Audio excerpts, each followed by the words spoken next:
আসসালামু আলাইকুম প্রিয় এসএসসি 2027 সালের শিক্ষার্থীরা, আশা করি তোমরা সবাই অনেক ভালো আছো। আজ আমি তোমাদের সাথে তোমাদের সাধারণ গণিত বইয়ের ত্রিকোণমিতিক অনুপাতের 9.2 এর তোমাদের পাঠ্য বইয়ের 7টি নৈর্ব্যক্তিক প্রশ্ন আছে। এই 7টি নৈর্ব্যক্তিক প্রশ্ন এর সমাধান আমরা করে দেখাবো। আর তোমরা যারা 2028 সালের এসএসসি শিক্ষার্থী আছো তাদের এখানে টোটাল 7টা না, তোমাদের এখানে মোট 4টা নৈর্ব্যক্তিক আছে। তো এই 4টা সমাধান করলেই তোমাদের নৈর্ব্যক্তিকের বিষয়টা পাঠ্য বইয়ের নৈর্ব্যক্তিকের বিষয়টা শেষ হয়ে যাবে। আর যারা 27 আছো তাদের জন্য এখানে 7টি নৈর্ব্যক্তিক আছে। এই 7টি নৈর্ব্যক্তিক আমরা সমাধান করব। তো চলো এক এক করে আমরা সমাধান করে ফেলি। তো এখানে প্রথমে কি বলছে দেখো, যে cos θ = 1/2 এবং cot θ এর মান নিচের কোনটি হবে। তো আমরা প্রথমে যেটা লিখতে পারি যে cos θ = এখানে 1/2 আছে। তো আমরা এখান থেকে আমরা থিটার মানটা নির্ণয় করতে পারি কিভাবে, যে cos θ লিখে বা দিয়ে লিখবো এখানে। আমরা জানি কি cos কত ডিগ্রিতে হাফ হয়, আমরা যদি একটু ক্যালকুলেটর ব্যবহার করে আসি তাহলে আমরা উত্তরটা পেয়ে যাবো। আমরা বিগত ক্লাসে ক্যালকুলেটর দিয়ে কিভাবে cos এর মান নির্ণয় করতে হয় সেটা আমি তোমাদেরকে দেখিয়েছিলাম। তো আমরা cos 30 ডিগ্রি যদি আমরা দেই তাহলে √3/2 আসে, তাহলে এটা হবে না। cos 45 ডিগ্রি দিলে আসে 1/√2। ঠিক এখানে যদি আমরা cos 60 ডিগ্রি দেই তাহলে আমরা 1/2 পাবো। আমরা এখানে cos 60 ডিগ্রি পাইছি, তো এখানে আমরা cos 60 ডিগ্রি লিখবো। তো এখানে cos এ কাটা যাবে, অর্থাৎ এখানে থিটার মান কত আসবে, 60 আসবে, 60 ডিগ্রি। তো এখানে আমাদেরকে বের করতে হবে কি cot θ। থিটার মান যেহেতু 60 পাইছি, সুতরাং আমরা এখানে লিখতে পারি যে cot θ না cot 60 ডিগ্রি লিখবো। আর cot 60 ডিগ্রি বের করতে হলে আমাদেরকে tan 60 ডিগ্রি নির্ণয় করতে হবে, তারপর তাকে কি করতে হবে, উল্টাতে হবে। আমরা এটা এভাবে শিখে আসছি। তো আমরা tan 60 ডিগ্রি মান বের করি। তো tan 60 ডিগ্রি মান বের করে আমরা পাবো কি √3 পাবো। কি পাবো আমরা এখানে, √3 পাবো। তো মনে মনে নিচে কিন্তু একটা 1 আছে, তো এটাকে যদি আমরা উল্টাই তাহলে 1/√3 পাবো। তো এটার cot 60 ডিগ্রির মানটা হবে 1/√3, তাহলে এটার উত্তর হবে 1/√3। অর্থাৎ এখানে আমরা দেখতে পাচ্ছি একটা ক উত্তর হবে। আশা করি তোমরা এটা বুঝতে পেরেছো। তখন আমরা খতে চলে যাই। খতে কি বলছে, cos square θ minus sin square θ = কি আছে, 1/√3 আছে। তো আমাদেরকে cos to the power 4 θ minus sin to the power 4 θ এর মান নির্ণয় করতে হবে। তো এটার জন্য আমরা যেটা করব, আমরা এখানে cos কি আছে, cos to the power 4 θ minus sin to the power 4 θ আছে। এটাকে যদি আমরা একটু ভাঙাই তাহলে আমরা কি পাবো, cos স্কয়ার θ তার উপর স্কয়ার মাইনাস sin স্কয়ার θ তার উপর স্কয়ার। এবার যদি আমরা লিখি তাহলে a square minus b square হয়। আমরা বুঝতেই পারছি a স্কয়ার মাইনাস b স্কয়ারের সূত্র হবে a plus b a minus b। অর্থাৎ এখানে cos square θ minus plus sin square θ, অর্থাৎ a প্লাস b লিখলাম। তার একইভাবে আমরা এখানে a মাইনাস b লিখবো, অর্থাৎ এখানে cos square θ minus sin square θ এভাবে লিখতে পারি। তো এখানে একটু লক্ষ্য করে দেখো, cos square θ minus sin square θ এর মান কিন্তু এখানে দেওয়া আছে 1/√3। একটু লক্ষ্য করে দেখো 1/√3। আবার আমরা সূত্রে পড়ে আসছি যে sin square θ plus cos square θ, sin square θ plus cos square θ সমান 1। এখানে আসলে এটার পরিবর্তে 1 লিখতে পারি, আর ওইটার পরিবর্তে আমরা এখানে মান দেওয়া আছে বা আমরা পাইছি 1/3। তো এই 1/3 লিখলাম। তো 1 এর সাথে 1/3 যদি আমরা গুণ করি তাহলে এখানে 1/3 পাবো। তো এটার উত্তর হবে 1/3, অর্থাৎ এটার উত্তর হবে ঘ। আশা করি এটা তোমরা বুঝতে পেরেছো। তো এখন আমরা এখানে 3 নম্বর অঙ্কটা নির্ণয় করব। 3 নম্বর অঙ্কের ক্ষেত্রে তোমরা একটা জিনিস লক্ষ্য করে দেখো, এখানে cot θ মাইনাস 30 ডিগ্রি = 1/√3 আছে। এখন sin θ মান নির্ণয় করতে হবে। তো এখানে যেটা করতে হবে, তো আমরা বিগত ক্লাসে এরকম শিখে আসছি যে cot 90 ডিগ্রি মাইনাস θ যদি থাকে তাহলে ওইটার পরিবর্তে আমরা tan লিখে আসছি, tan θ। তো এখানে যেহেতু এখানে cot θ মাইনাস 30 ডিগ্রি আছে, তো আমাদেরকে এটাকে নির্ণয় করতে হলে একটু অন্য ধরনের অন্য ওয়েতে নির্ণয় করতে হবে। তো আমরা এখানে একটু লিখে নেই তো কি আছে, cot θ মাইনাস 30 ডিগ্রি = কি আছে 1/√3। তো আমরা এটাকে যেটি করব, আমাদের এই সাইডে কি আছে, cot আছে, আমাদের এই সাইডেও cot নিয়ে আসতে হবে। তাহলে কটে কটে কাটা যাবে, তাহলে আমরা এখান থেকে থিটার মানটা অতি সহজে নির্ণয় করতে পারবো। আর থিটার মানটা নির্ণয় করতে পারলে সাইডের সাথে ওই থিটার মানটা আমাদের ক্যালকুলেটর থেকে আমরা মান নির্ণয় করতে পারবো। তো আমরা এখানে প্রথমে যেভাবে আছে ওভাবে লিখে নেই, cot θ মাইনাস 30 ডিগ্রি = এখানে আমরা দেখব যে 1/√3 আসলে কট কত ডিগ্রি হয়, আমরা ক্যালকুলেটর ব্যবহার করলে আমরা কটের মান জানি না, বা আমরা বের করতে একটু আমাদের সমস্যা হবে, যার কারণে আমরা টেন এর মানটা নির্ণয় করবো। তো আমরা একটু লক্ষ্য করে দেখো, টেন 60 ডিগ্রির মানটা কিন্তু √3 পেয়েছিলাম। তো এখানে যদি আমরা কটের মানটার যে 1/√3 আছে সেটাকে যদি উল্টাইলে আমরা কি পাবো, √3 উপরে পাবো আর 1টা নিচে পাবো, তাহলে এখানে এই মানটা পাবো আমরা সাইন টেন থিটা মানে ধরে আর কি। এখানে কট না ধরে আমরা এটাকে টেন নির্ণয় মানে ভাবি। যদি আমরা এটাকে টেন ভাবি তাহলে এটা একটু লক্ষ্য করে দেখো, টেন যদি ভাবি তাহলে আমরা এটাকে মান নির্ণয় করতে পারবো, অর্থাৎ টেন কত ডিগ্রি √3/1 অর্থাৎ √3 হয়। আমরা যদি আমরা ক্যালকুলেটর ব্যবহার করি টেন 60 ডিগ্রি যদি দেই তাহলে √3 পাবো। আমরা এখানে পেয়ে গেছি। এখানে সাইন 60 ডিগ্রি টেন 60 ডিগ্রি লিখতে পারবো। এখানে টেন 60 ডিগ্রি মানে কট 60 ডিগ্রি একই কথা, তাহলে এখানে আমরা কট 60 ডিগ্রি লিখতে পারি। এখানে কট আর কট কাটা যাবে, তাহলে থাকবে কি বা দিয়ে লিখতে পারি যে থিটা -30 ডিগ্রি = 60 ডিগ্রি। তারপর আমার থিটা দরকার, সুতরাং আমরা 30 ডিগ্রি ওই সাইডে প্লাস করে পাঠিয়ে দেবো,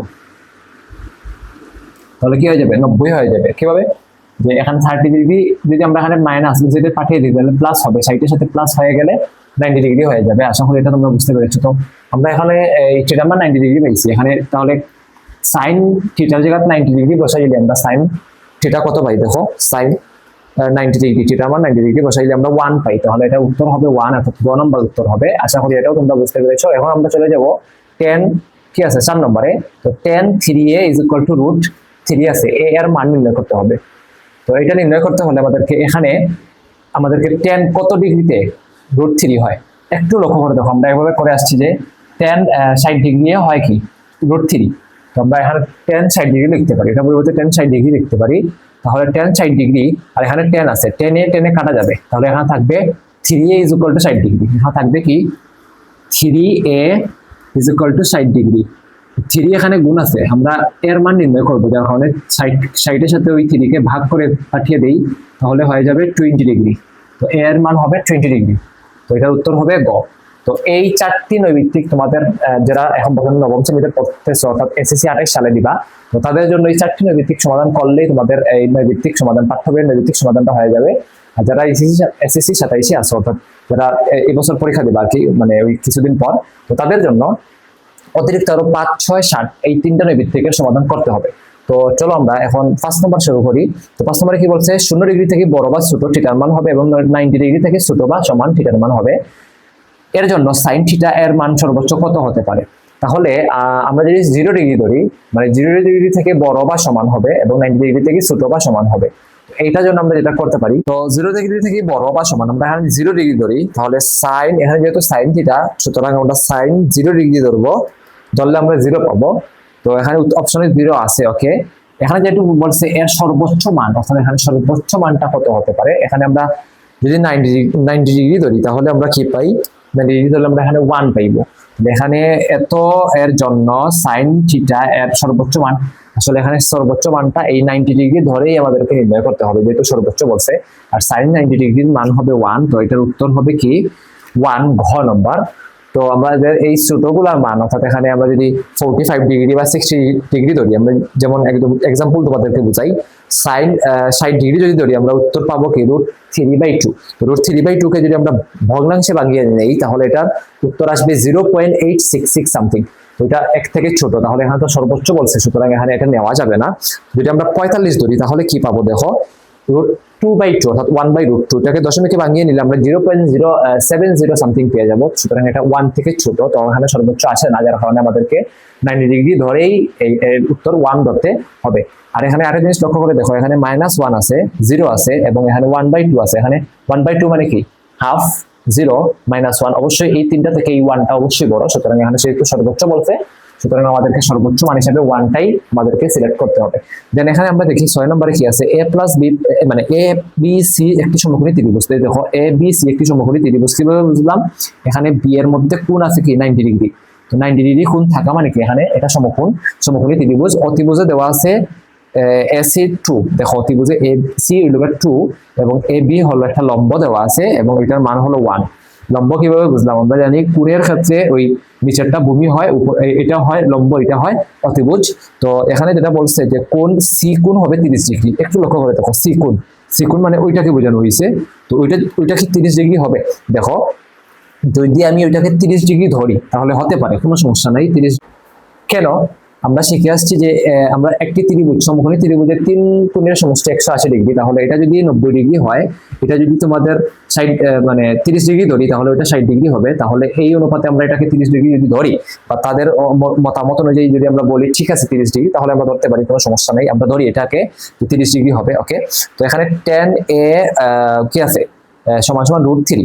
তো tan a, এখানে tan a আমরা জানি কি tan এর সূত্র কি, tan এ লেখা ভালো লম্ব বাই ভূমি, tan এ লেখা ভালো লম্ব বাই ভূমি। তোমরা অনেকে এভাবে পড়ে আসছো যে টেরা লম্বা ভূত বা অনেক ছন্দ আছে, আমরা অনেক ছন্দ শিখে আসছি। তো tan a, এখানে a বলতে এখানে এই a কে বোঝানো হয়েছে। a হলো এটা যদি 30 ডিগ্রি হয়, এটা যদি আমরা ধরে নিতে পারি তাহলে এটা 60 ডিগ্রি হবে, আমরা বুঝতে পারছি। তো 60 ডিগ্রি হলে এখানে tan a অর্থাৎ এখানে tan 60 এ বলতে এখানে a কোণকে বোঝানো হয়েছে। তো tan 60 ডিগ্রির মানটা আমরা এখানে এর আগে করে আসছি, tan 60 ডিগ্রি মান √3, তাহলে এখানে √3 এটাও উত্তর হিসাবে আমরা নিতে পারি। তো এখানে কি আছে sin a plus c is equal to কি 0। তো a plus c, a বলতে এখানে 60 এবং c বলতে এখানে কি 30 কোণকে বোঝানো হয়েছে। তো sin a plus c বলতে এখানে a আর c যদি যোগ করি তাহলে আমরা কোণ পাবো 90 ডিগ্রি। তো sin যদি আমরা 90 ডিগ্রি ক্যালকুলেটর ব্যবহার করি তাহলে আমরা এটা পরিবর্তে 1 পাবো, তাহলে এটা 1 পাবো। তো এখানে আসলে তো 0 আছে, সুতরাং এটা উত্তর হিসেবে আমরা নিতে পারবো না। তো আমরা বুঝতে পারছি এখানে 1 আর 2 হবে উত্তর। সো এটার উত্তর আমরা 1 আর 2 নির্ণয় করবো। তবে এখানে গ নম্বরটা হবে এর উত্তর। যখন আমরা সাথে চলে যাই, সাথে কি আছে ABC সমকোণী ত্রিভুজে অতিভুজ হলো AC is equal to 2 এবং AB is equal to 1 আছে। তো AC হলো 2, অতিভুজ 2, আর AB হলো 1। এখানে 1টা চিত্রে দেওয়া নাই, তবে আমরা এখানে দিতে পারি। ঠিক আছে, চিত্রে তোমাদের এভাবে আমি বইতে পাইছি, যার কারণে আমি তোমাদেরকে এভাবে লিখে নিলাম। তো এখানে √3 দেওয়া আছে এবং এখানে 2 দেওয়া আছে, এখানে তারা বলছে 1। আচ্ছা যাই হোক, আমরা এভাবে একটু সাজিয়ে নিলাম। তো এখানে একে কি আছে, তো এখানে দেখো একে আছে cos a সমান সমান sin c। তো cos a, এখানে a বলতে এইটা বুঝাইছে, আর sin c বলতে মানে c কে বলতে এইটা c বুঝাইছে। তো আমরা এভাবে পরে আসছি যে তোমরা একটু লক্ষ্য করে দেখো, আমরা 3 কোণের সমষ্টি 180 ডিগ্রি আমরা একটু আগে বললাম। তো সমকোণী ত্রিভুজের ক্ষেত্রে 3 কোণের সমষ্টি যেহেতু 180 ডিগ্রি, সুতরাং এটা যদি 90 ডিগ্রি হয়, অপর দুই বাহু কি হবে? অবশ্যই 90 ডিগ্রি হবে। তো এখানে আমি a এবং c আমাদেরকে যেহেতু এখানে এইটা সমান এইটা বলছে, সুতরাং আমাদেরকে যদি আমরা এভাবে ধরি, এটা কথার কথা, আমরা যদি এখানে এটা 45 ডিগ্রি ধরি আর এবং এটা 45 ডিগ্রি ধরি, তাহলে আমরা কি পাই দেখো এখানে আমরা 60 এবং 30 ধরছি। তো এটাকে আমরা চাইলে 60 এবং 30 ধরতে পারি, আবার 45ও ধরতে পারি। তো আমরা দেখব যে ওই 45 বা 60 বসিয়ে কোনটা বসালে এটার মান সমান হয়। তো আমরা যদি এখন প্রথমে 45 কল্পনা করি, তাহলে এখানে cos a বলতে cos 45, sin c বলতে এখানে sin 45 কে বুঝাইছে।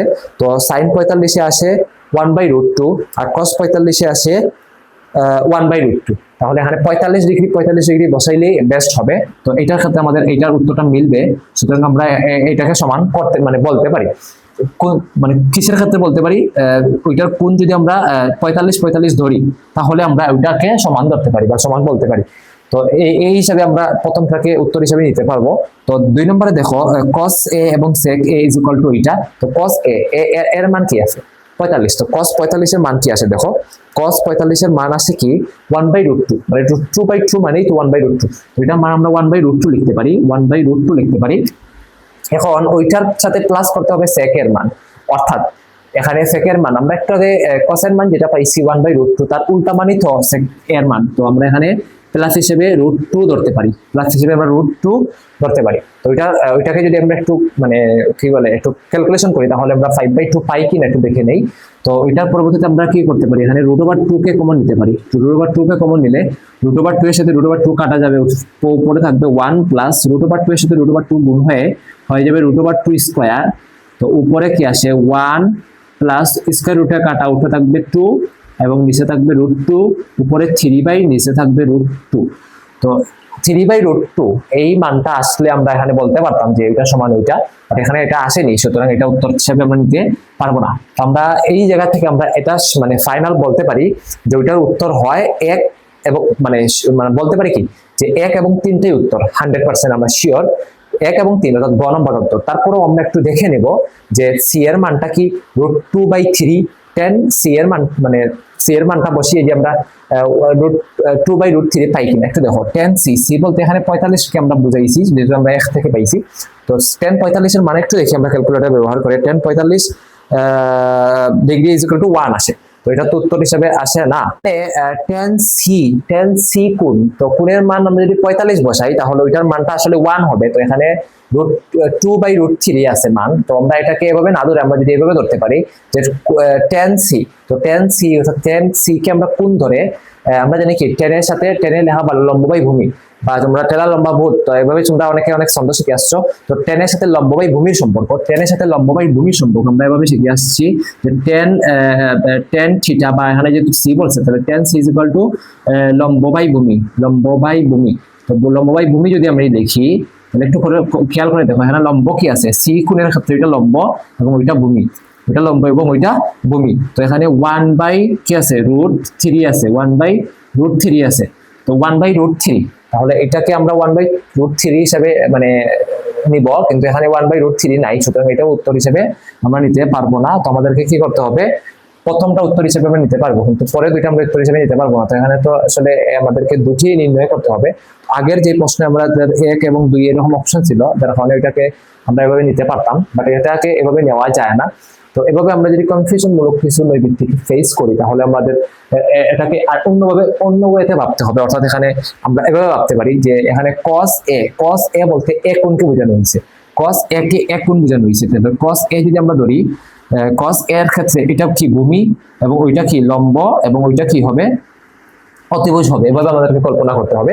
তো cos a বলতে যেহেতু আমরা জানি কি cos বলতে কি অতিভুজ, ভূমি বাই অতিভুজ, ভূমি বাই অতিভুজ। তো এখানে ভূমি কি আছে, 1 আছে, ভূমি এখানে 1 আছে, ভূমি এখানে 1 আছে, অতিভুজ এখানে 2 আছে, তাহলে 1/2।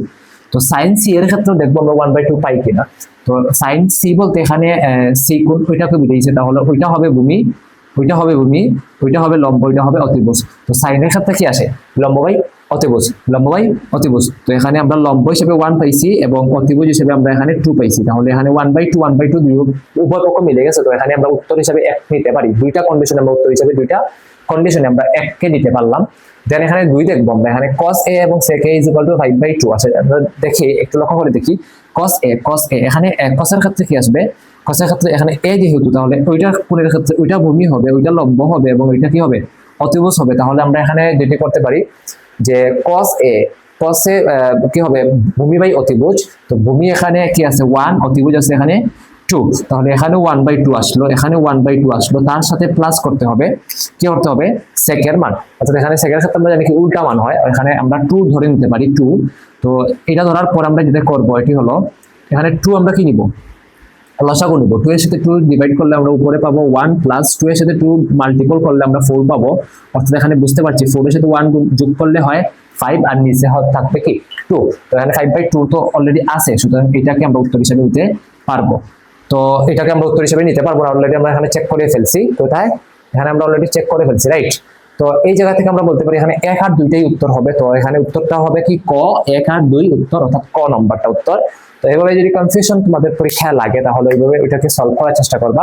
তো এই হলো তোমাদের টোটাল 7টা নৈর্ব্যক্তিকের সমাধান। পাঠ্য বইয়ে টোটাল 7টা নৈর্ব্যক্তিক আছে।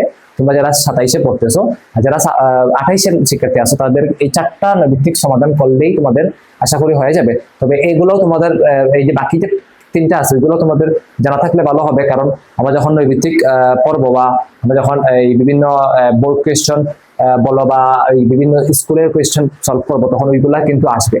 তো এগুলা তোমাদের জানা থাকলে ভালো হয়। তো আজকের ভিডিওটা এই পর্যন্ত থাকবে। আগামী ক্লাসে আমরা তোমাদের অনুশীলনীর যে অঙ্কগুলো আছে, অর্থাৎ 27-এর জন্য আমাদের কি 7-8 থেকে যে অঙ্কগুলো আমাদের বইয়ে আছে ওগুলো সলভ করবো। আর অপরদিকে 28-এর জন্য আমরা ওই তোমাদের পাঠ্য বইয়ের সিরিয়াল বাই যে অঙ্কগুলো আছে ওইগুলো আমরা এগুলো সলভ করার চেষ্টা করবো ইনশাল্লাহ। সেগুলো তোমরা সবাই ভালো থাকবে, সুস্থ থাকবো। আসসালামু আলাইকুম।